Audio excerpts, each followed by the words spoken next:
কি গো, আমার শখের নারী, কি পাক করতেছো তুমি? এগুলো কি কি কি পাক করতেছো? কি কি?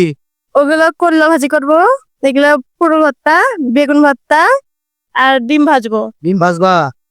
ও, এই হলো আমাদের গরিবের খাওন। দেখুন আমার ওয়াইফ এগুলো পাক করবে। আসলে গোস মাছ খাইতে খেতে অবস্থা খারাপ, কারণ কুরবানি একটা হতেই নেই। গোস মাছ খাইতে খেতে অবস্থা খারাপ।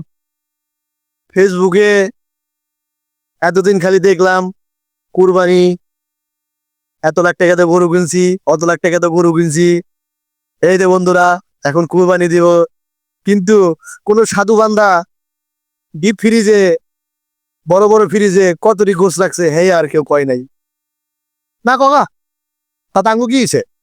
এই যে আমরা ভিটামিন খাওয়ান খাবো, এই যে কল্লা ভাজি করুম, ও যে বাইগুন ভর্তা, এ পটল ভর্তা খামু, একটা ডিম ভাজু, বাস, আলহামদুলিল্লাহ। কি কও গো? দিয়ে খাতাম। খাতাম, হ্যাঁ, ঠিক আছে না?